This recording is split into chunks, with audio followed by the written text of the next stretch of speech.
Hello, it's Dallas from Dallas. I am so excited to be in the studio.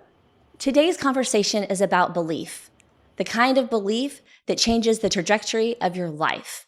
My guest, Katie Wood, a mother of four, a former special needs teacher, an entrepreneur, a marathon runner, and an author of 2 books, including A Simple Seed, a 5-minute journal that helps families build on growth, gratitude, and goodness.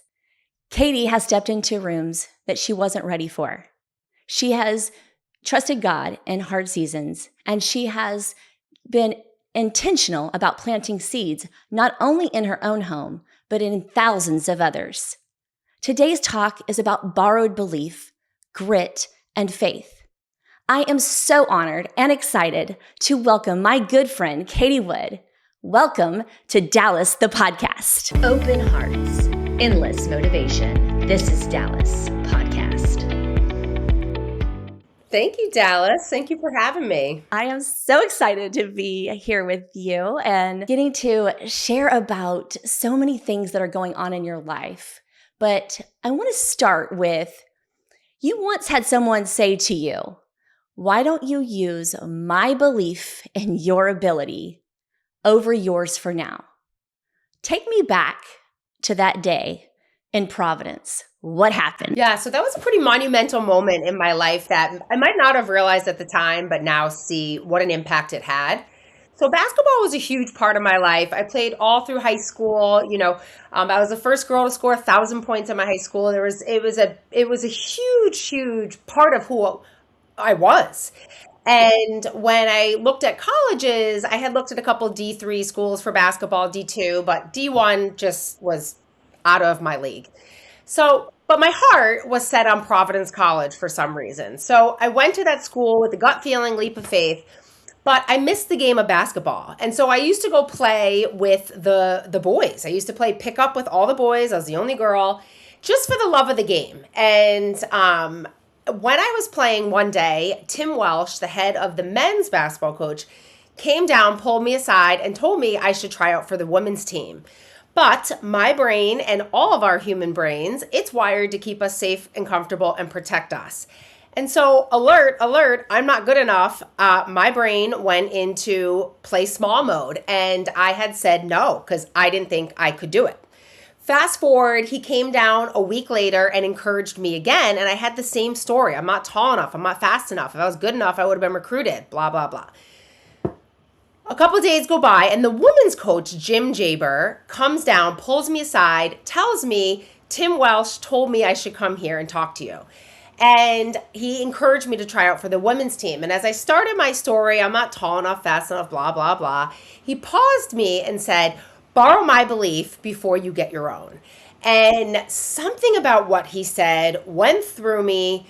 I decided I would do just that and take a chance. And so I ended up trying out for the women's team, ended up making it. And I'll tell you, it was my attitude and my effort that outweighed the talent. I could hang, but it was my attitude, my heart, my effort that ended up actually earning me a full scholarship for 2 years and being named captain, which had never happened to a walk-on as a junior and a senior. So it was a pretty incredible experience, but I really look back and say, as if he had not said those words to me, I don't think I would have had that self-belief. But I did just that, borrowed his belief. I did earn my own belief. And now that's something I hold with me when I coach, because I coach now, when I teach, when I go into schools, I pour that belief into the kids who haven't yet got their own. So what do you think it was that made you not have that belief in yourself? What do you think that was? So I think it's the human brain. We are wired to, and I grew up with incredible parents who did amazing things, who poured into me. I think it's just the brain. Unless we train the brain, to see the good, to practice gratitude, to pay attention to self-talk. Unless you do the work, I don't think you're ever going to believe in yourself, because confidence is a willingness to try, right? And when you try things, you gain more confidence, right? And that leads and that snowballs to doing big things. But until you get your mind right, if you don't happen to be lucky enough to have a coach or mentor like I did come into your life, I don't think we ever take the leap. Because our mind always tries to keep us small. And that's why I'm a very big believer in training your mind. So obviously, I mean, you're kind of saying it, but I'm just going to go ahead and ask it. Do you see God's hand in that moment? Yeah. I mean, I see God's hand in every moment. It's like everything's a miracle or nothing's a miracle. Your choice, the lens in which you want to see life and situations. But yeah, I think when I said something went through me, like down my spine, like chills, that's a very real thing. And I think unless you pay attention to it and have awareness and trust that feeling, most people shove it off. But yeah, 100%. And from that moment on, after you made that team and you started that, did you see the trajectory of your life kind of change and kind of shift and like drawing in more goodness, more growth opportunities? Like, did you see that shift? Yeah, well, I think it's kind of like that confidence is a skill, and it's a skill that we earn. I think it definitely gave me a wow, I can do hard things mentality, and that desire to go on and do more hard things. It's really amazing. Once you do something that's a little bit difficult that you didn't think you could do, there's like this desire to do more things now. Like try, because you've understood on the other side of fear and working hard, there's amazing things waiting for you. It's just, again, you don't train this, you're never gonna get there. Right. And I don't know if you've ever heard of this, but my mom always said it to me as a kid. She would say, Dallas, fear is false evidence appearing real. That's all it is. It's I believe Satan's way of trying to distract and keep us from stepping into who God wants us to be. I mean, it's your last name. So you're reminded every single day. Right. So I mentioned you have 4 kids. I mean, that in and of itself is an impossible feat to me. I have 3, but you have 4. How do you teach your girls to have that kind of confidence? And I know you have a son too, and I know you probably teach them the same, but you have 3 daughters. How do you instill that confidence in them? Yeah, so I think it's really encouraging them to do difficult things, setting them up in situations where they're challenged and not rescuing them, not stepping in, letting them figure it out. I think we're very quick to rescue our kids from harm or hurt or sadness, when really at the end of the day, we're always like, I just want my kids to be happy. Well, being happy all the time is unrealistic. I think it's really teaching your kids to manage all the emotions, feel all the feels, and know how to handle it, right? Learning to stay in the middle, not get too high on the highs, not get too low on the lows. Like there's an image on my refrigerator, and the kids know it, and it's a circle, and in the center is a dot, and around it are my words to keep me centered. Trust God, stay in the middle, hope, like all the words. And I hit it every morning. I touch it every morning as like a reminder to stay in the middle. And I really try to teach my kids that. But a big thing is, number 1, wrote this book to help train their mind, because if you don't have the right mindset, life is going to be so much more difficult. And number 2, setting them up in opportunities to challenge them. My 4th grader plays basketball with 6th, 7th, and 8th graders. And I really poured that belief she can do it. And guess what? She's doing it, and she's doing great. My middle one have set her up in opportunities to sing in we'll be at dinner, and the bands will come on, and I'm like, Hadley, go up and ask if you can sing a song.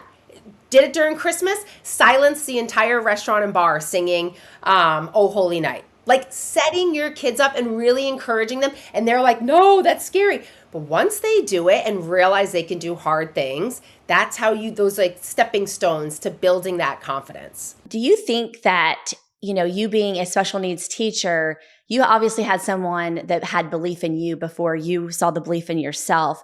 Do you think that translated over into like you choosing to do special needs? And, there's so many kids that are in special needs that are overestimated or underestimated, I should say, and, overlooked. My most impactful moments in teaching were in New York City. I taught at this school with kids with severe special needs, and I had 2 students who really left a mark on my heart. One, his name was Mo, And Mo had everything against him, like everything. He had organ failure. He was legally blind. He could hardly see. He had several operations. He could hardly walk. He was very small. All his food had to be softened to eat. Like you name it, Mo had it. He had heart problems. He is in heaven now. His life was cut short due to all his disabilities. But Mo was the most special kid I've ever met because Mo approached every single day with a lens of gratitude and joy. Like every day was joy. And Mo never complained. I could tell when he was in pain. He would change his facial expressions, but he wouldn't complain. And Mo really shifted the way I looked at life. And I would say Mo taught me way more than I taught him. And if you look at our Simple Seed for schools, you open up the beginning to the dedication, and I start every talk with this. It's dedicated to Mo. I dedicated this book to Mo because of the impact he had on my life. I can't even imagine, having special needs children and me having a special needs child, I do believe they teach us more than we could ever teach them. And attitude is so important. And to see a person that has been given so many challenges and yet still rises above all of that and has this attitude of just joy, it's unspeakable. You're like, how could you have that attitude when everything is stacked against you? Correct. But that's what makes it so special and so unique. And so like you want to be around it because it's just the resilience. It's resiliency, right? Correct. So did that season, obviously you dedicated the book to Mo, but did that season really help spur the desire to write this book, A Simple Seed? My story with why I wrote the book, because you'll never meet an author who writes a book that doesn't need it first. My story with why this book even came about, because I didn't go to school to write a book. Honestly, my sister told me I'd write a book before I thought I'd write a book. And what happened was 8 years ago, our third daughter, Gabriella, had a life-saving surgery for craniosynostosis. It's when the sutures of your skull fuse prematurely, not allowing your brain to grow. So it's like a bring you to the floor moment, 150 stitches, 7-hour surgery, blood transfusion, I remember it. Yeah, you remember. You were there by my side. And during that time frame, my mind started spiraling out of control. Like I was going to dark places, as all moms would, and because the umbilical cord is never really cut. And I stumbled upon the power of a morning routine, like really learning how to center myself in the morning, reading something positive, practicing gratitude, self-talk, doing those scientifically proven tools, methods, really helped me rewire my mind. And it's not that my dark, scary thoughts just magically disappeared. Our brain doesn't work that way. I had this new heightened awareness and the ability to flip the script and turn the volume down on the negativity. And that's when I knew, even though we can't control our circumstances, we can control how we respond to them. And that's when I knew that this was a very powerful tool, how I started my morning. And so that led to, wow, how are we not giving this gift to our kids? During COVID, my second daughter came early one morning and said, can you teach us how to have these special mornings? And that, again, that feeling, that chill went down my back and was like, I need to create something and teach them what I know to be a complete game changer. Yeah. And, COVID was such, you're talking about 8 years ago and what you went through with Gabriella, but then you fast forward 3 years and then you're in COVID and it's another season of, dark season and scary and all the things that go through your mind. And you're like, wait a minute, I need to like snap out of this. I need to control what I'm putting into my brain and what I'm receiving, from TV, from other people, all the things. Like I got to make sure I'm filtering that out, not only for myself, but for my children. And so I know that you had mentioned that in previous conversations we've had that you have, you started off just kind of writing things out and like posting it on social media and, just to, say, hey, this is what I'm doing. This may help somebody. Again, your heart of just giving and is so incredible. But is that like, did that kind of propel you to be like, okay, wait a minute. There's a lot of people out there that, are really liking this. Maybe I need to write a book. Maybe I should listen to my sister. It all started with the back of a field trip sheet that they were no longer going on a field trip because of COVID. And I started taking everything I was doing and applying it to them with like my favorite life lessons. From there, we started to share it on social media because it was COVID and sharing kind of, if anyone else wants to do this idea of really helping kids start their morning with the right mindset. My inbox flooded. Like of people like, oh, where'd you get this? Oh, is this from Etsy? Oh, how do I get this? And I'm like, more people need it than us. And so that's when I felt, I had no idea how to publish a book. And that's, a strong why in a Google search bar. It's amazing what you can figure out. But it was a very difficult, long project to bring that book from paper to book form. But I knew there was a need for it. And my mentality has always been one kid, right? If you can just help one kid live their life a little bit easier, breathe a little bit easier, have a tool that helps them just a little bit, then my job is done. Like, I'm not here to change the world. I don't want to change the world. That is a very daunting task. My number one thing is help change my kids and help them be the best version of them. And if other kids can benefit and it also helps their life, my job is done. Well, you've obviously helped way more than just one kid out there, and that's incredible.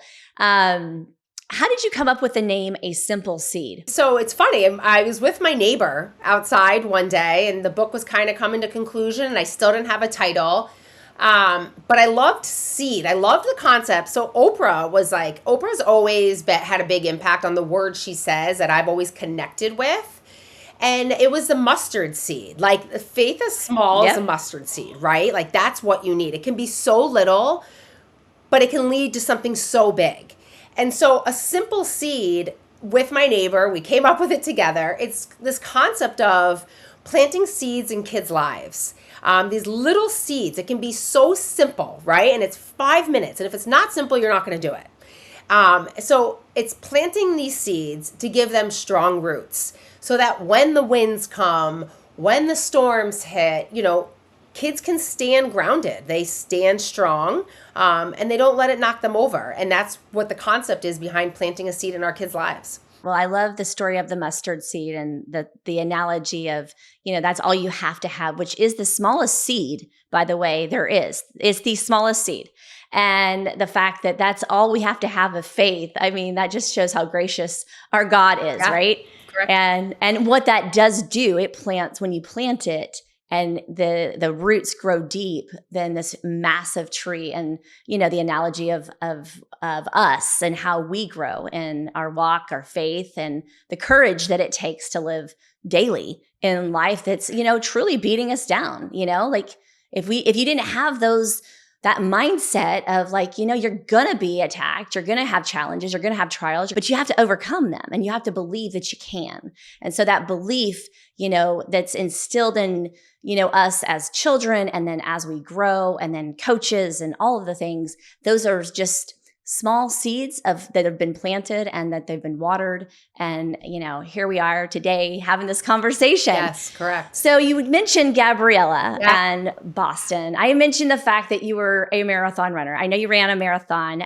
What was that like, that time in your life? I remember praying for you. I remember being, there, and I remember the stitching, and it was like the rosary. I remember so many details of your walk and your growth and your relationship with the Lord in that time. And just, I'm honored that I got to walk alongside you and pray with you through that time. But thank you, Dallas. Can you tell us a little bit about that? So the running the marathon was a battle. It was a beautiful battle, but it was a struggle. So how it happened was when I left Boston Children's Hospital, and anytime you go in for something so massive, but have the opportunity to leave, which is a gift in itself, you really walk out with a different perspective. But one of my friends from Providence College, she actually played field hockey there, called me and was like, hey, I've been following your journey. I'm running the Boston Marathon for a team called Miles for Miracles. And what happens is you get a patient partner that you represent and you raise money and run this marathon to give back to Boston Children's Hospital, the hospital that saved my daughter's life. So it was kind of hard to say no, but it wasn't the easiest, quickest yes, because it was already January. The training had already been halfway completed. I was jumping in because someone had to drop out due to an injury. And I knew I had to raise $20,000 in less than 3 months. Like, very overwhelming as I'm coming out of this fog of what I went through. Yeah. But I said yes, as, man, like, I'd do anything to give back to this hospital. And when that day came, I will tell you, now I speak in a lot of places, sharing this story of the ups and downs of life. It ended up being the worst weather in marathon history. 2018 Boston Marathon was declared a monsoon, and it was the first time they canceled the Red Sox game in 25 years, the most dropouts due to hypothermia. And it was the first time an American woman won, rigged in her favor, because all the elite runners had dropped out. It was horrific conditions. And but I learned a lot on that journey. And I talk about the ups and downs of the journey and the life lessons learned along the way. Some pretty amazing things happened during that race that make it a very powerful story. But looking back, it was an incredible opportunity, and as difficult as it was, confidence was built of being able to do the hard things, but also an understanding of when you can do something that's bigger than yourself for something bigger than you. It's incredible what you're capable of. Have you run another marathon since? No, one and done. One and done. I did one that. marathon and I was done after that one. It is truly a feat, right? It is not for the faint at heart. Yeah, and so I not. can only imagine like you jumping in when you did and, making it through that and the weather conditions. That would have been like my out card because I do not like cold weather. So I would never I couldn't live in Boston. I would be like the biggest wimp when it comes to weather. Cold is not my friend. Rough. It was 45 mile per hour winds against us in 30-degree weather. It was rough. Oh my gosh. So what did you wear? Oh, it didn't even matter. It didn't matter. You were absolutely soaked. Like nothing mattered. Like I had a poncho, gloves. You ended up shedding it. The power of letting things go throughout the race. You just did it. Honestly, it was very mental. I can appreciate that and I can understand that for another day. You also have mentioned before about hearts. What do hearts mean to you and why are they significant? Is that like a God wink for you? Can you explain a little bit about that? Yeah. So when I found out that time frame, when I found out Gabby's diagnosis and when she was having the surgery, I used to go on walks, like mental walks, and literally just like pray. Like I was in a very dark, desperate place, afraid I was going to lose my little girl. And so one day, as I was walking, I stumbled upon a picture, like a photo you would actually have printed out. And it was on the ground, faced upside down. And I remember walking by it being like, that's so random. Like, first of all, who prints out photos? And why is there one on the side of the road? And I kept walking, and then my curious brain was like, what's that a photo of? And I honestly thought it was going to be something inappropriate that someone threw out the window to get out of their car. And so I go back. My curious little brain is like, what is this? I turn it around, and it's a photo of the Blessed Mother holding a rosary on her hand. And I'm like, that is so random. Like, what? And then I'm walking, and I'm like, wow, I think I should be praying to Mary. Like, if there's a mom out there who knows the hardships of motherhood and pain, it's my girl Mary.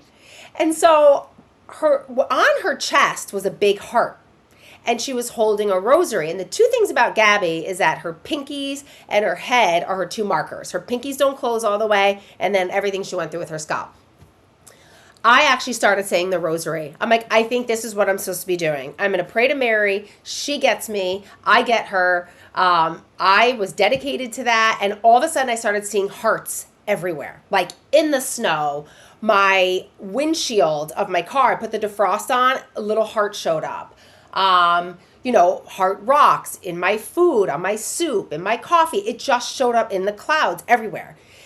And what I realize now is that there are hearts in nature for everybody. It's just, are your eyes open to it? Are you aware of it? Because you get what you focus on. And the more hearts I started to see and the more I focused on it, the more that would show up. And so, fast forward to leaving the hospital, I ended up taking a picture of Gabby, and she had this tiny little heart reflection on her forehead. And to this day, we still see them. And now Gabby, we actually are working on our website, growthegoodness.com, where when we go into hospitals, we bring these little wooden hearts and we leave them around for kids to find, for parents to find, just for someone to feel peace in such a stressful environment, because hospitals are pretty stressful. And Gabby wrote the word love. She leads them everywhere. And we're going to do our own custom hearts with Gabby's writing on them, that people can now take and they can spread the love in school, in a Boys and Girls Club, in church, in a hospital, wherever, the airport. We literally leave them everywhere, just for people to find. To me, those are like God winks. I think that God gives us opportunities in nature and conversations and pictures. Like he's always talking and it's just us listening. And for you, it was that heart. But for me, it was a feather, like feathers. When I see feathers, I immediately am drawn to them and they have impact on me as a protection, right? Like being under his wing. I think that you are right. What you focus on is what you're going to draw in. Why is that a coincidence? It's not. To me, it's like God saying, here I am. Thank you for noticing me. Pick it up and use it to build your faith, to build your confidence and growth and your walk with me. So now Gabby's part of this. Your whole family is getting involved in this growth mindset, this goodness and gratitude, and you're seeing that with your children. What would you say to a parent that is right now dealing with a child that is struggling with just getting up every day and having a hard time? What would you say to that parent to do to start with? I think the one thing we have in common, every single parent in the world, is you want the best for your kid, whatever that may be. I look at raising kids like a business plan where you have your end goal of what you want and then you work backwards. It's like proactive parenting, like where I'm planting the seed before the situation. And that's why I feel very passionate about a simple seed. It's teaching these kids these lessons before the bully, before the breakup, before the letdown, so that they're equipped with tools of how to handle these situations, where they trust life, they understand, they practice gratitude, so that instead of their brain constantly scanning the world for what's wrong, they're training the brain to see what's right, which is simply a choice. Wrong is always available, but so is right. And it's doing these 5 minutes a day. Like it really is doing a little thing every single day will make a very big difference in the long run. And that is what this book encompasses. Spending just a few minutes every day pouring into your kids, so that one day when they are grown and flown and ready to go, you can literally look at them being like, I did everything I could. And it's not, once a parent, always a parent, but there comes a point where your influence definitely goes down. It fluctuates. And while you have them under your own roof and, you have their attention, I just think there's no better investment than investing in the minds of your kids. You've obviously talked about mindset, and that is, planting the seeds and all of that. What are you most intentional about with your own children and planting seeds? Which seeds? Yeah, so I would say gratitude is really big in our house. Having, thanks in all we do. It's easier said than done, but it's just being intentional and pausing to give thanks, to appreciate the little things that so many of us take for granted. practicing gratitude before you eat, pausing. That's probably the biggest thing. And gratitude can be in prayer form. Gratitude can be simply listing things that you're grateful for that you probably take for granted. But the more you practice gratitude, the more you shift your perspective. And you see the world with a different lens, which is why I'm very passionate. It's not woo-woo. It's not just a hot word we throw out. Like, really feeling to the core, like, how blessed we are, no matter what the circumstances are. And it's not ignoring the difficult moments. It's just choosing to see them in a different light. What about those kids that are out there that think that they're just not good enough? Anything a kid thinks they're not good at, like literally adding the word yet, retrains your brain to know that maybe you just don't feel that way right now, but you will. You will feel enough. You will be good at that with time, with patience, with hard work. But I think the not feeling like enough is questioning what is enough. Like sometimes it's deeper questions. Like, well, enough to who? Enough to your friends? Enough to me? Enough to God? It's sometimes kids say things not really understanding, and I think that requires a deeper dive. Anytime my kids want to talk, I always ask, do you want to be helped, heard, or hugged before they say anything? Because I love that. Some kids have different ways of wanting a response. Sometimes they just want a hug. Sometimes they just want to be heard and they don't want to hear what you have to say. I mean, my kids do that plenty. They're like, Mom, like, no more lessons. And I'm like, all right, cool. Like, let me just hear you out. Or do you want to be helped? Like, do you want my advice?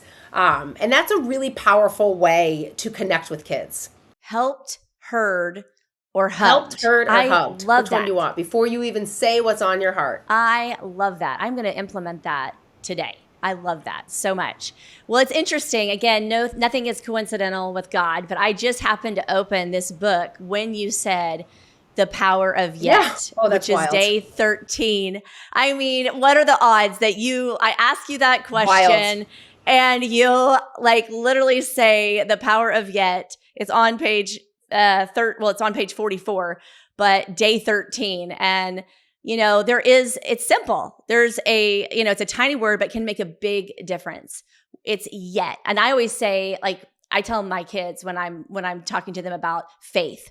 Faith is the assurance of things hoped for and certain of what we cannot see. And then I always add that little 3-letter word, yet, because I believe that we will see it, maybe not here on the side, but on the other side in heaven. But I do believe that he has, like, that's the assurance of things hoped for. And he gives us those opportunities to have that faith.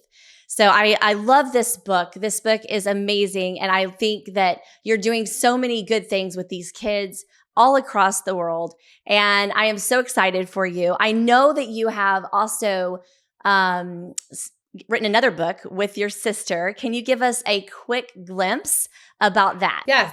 So this journal has made its way to the Today Show. Penguin has picked up on it. It's been proven to help kids both in schools and at homes. And so my sister and I came together and, we're raising 8 athletes. We were both college athletes. We have different stories. She's a certified mental performance coach. Came together and we're like, wow, if this is working for kids, no one's facing more pressure than athletes today. Like, nobody.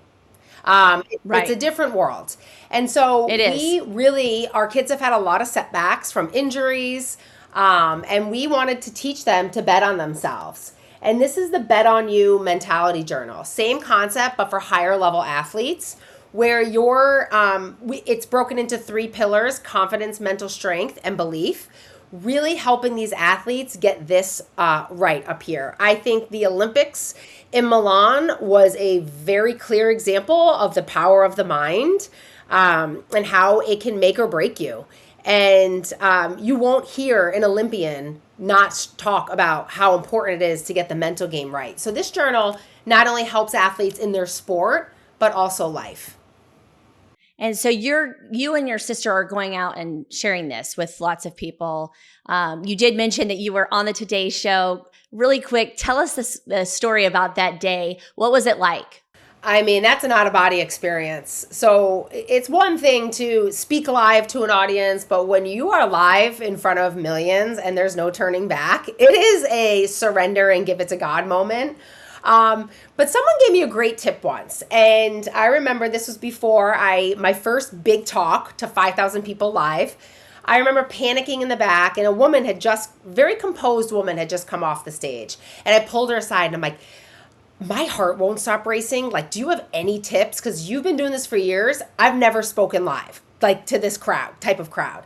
And she's like, yeah. She's like, you got to drop the ego. And I'm like, what ego? And she's like, when we're so panicked and worried, and I heard something once that I love too, it's your inner body applauding and getting ready for you. Like, that's what those nerves are. It's like everything inside you is like cheering you on. That's what that rumble is, right? A different way to look at it. And she's like, when you're so panicked and worried, you're usually worried about yourself making a mistake. And you're thinking about you. What if I stumble? What if I forget my words? What if I blank out? And she's like, that's the ego. But when you approach the stage or the camera as, what one person can this help? You shift your mindset that it's not about you. And before I went on the Today Show, I remember being like, I tapped into Mo, and I was like, this is for all the kids out there that need a little extra love, a little extra gratitude, a little extra lesson, a little extra belief, a little extra confidence. This isn't about me. And I really tapped into something bigger than myself. And when those cameras did that 5, 4, 3, 2, 1, I surrendered. I'm like, God, your words, not mine. This isn't about me. This is about every kid out there that could benefit, which is every kid out there, from the power of I am statements, the power of gratitude, a growth mindset, and the ability to go into the day and spread kindness. It'll change your life and the lives of others. It does, and it has.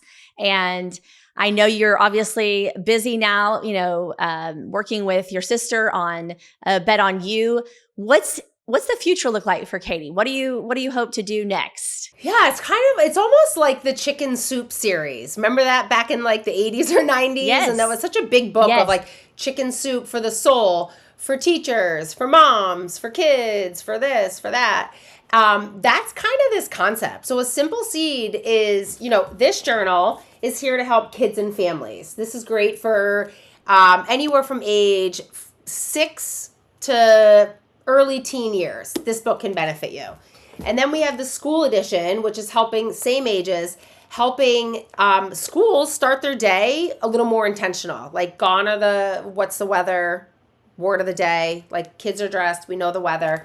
Let's teach them how to think and how to use their mind before they start their day. And then this is for athletes. So these are the books that are out now. Eventually, we'd love to do a grief journal. It's a market that is lacking big time in resources for helping kids and families navigate grief. And that would be a partnership with my friend Lane, who really has done a lot on grief. And then we'd like to do a kid version. I don't know if you know the book, The Places You Go, where you give it to teachers and they sign it through the years. We want to do something with like how the seed grows.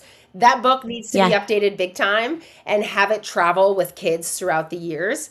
And then eventually a gift that you can give your teenager when they go off to college. Like, I've done my best. Here's a book that's going to guide you. Promise me you'll spend 5 minutes a day working on your heart and your mind. And, you need me, I'm here. And that book kind of goes with them. Lots of ideas. Going to take me a long time. Who would have thought that, before COVID, that this would all happen? I mean, God knew, but I mean, look at what you've done and what you're going to do. It's not a matter of if, it's just a matter of when all of these things happen, because I know your personality. But, right now you're obviously speaking at schools. Are you still doing, for schools for a simple seed, the teacher's edition? Are you open to traveling and and doing all of that? Yeah. So right now, I was just in South Carolina. I poured into 6 schools. I'm heading to Ohio, New Jersey, really focusing on staff and helping teachers. I share the stories of the ups and downs, taking that professional development time and pouring in the hearts and souls of teachers. Every single professional development is this kid did that. We need to do this. Parents, new programs. This is 45 minutes to the heart and souls of teachers. Like pouring into the people who pour into others, like filling their Right. cups, filling their hearts, for all the work they do to empower our younger generation. So I'm working with a lot of professional development staff, companies. Aaron and I are super busy and exciting about Bet on You with colleges, programs, even companies. We've been doing a lot of work with high schools, AAU programs.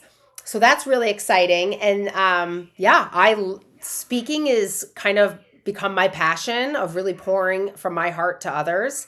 And if anyone is interested, growthegoodness.com has all that information. Katie, I'm so honored and excited that I got to spend time with you today. I'm so thankful for this opportunity. I have loved our friendship since the moment that I met you. You're such an inspiration. I think it's so interesting that, just 20 years ago, a coach planted a seed in you about belief and the belief that you didn't have for yourself, but that he had and saw in you.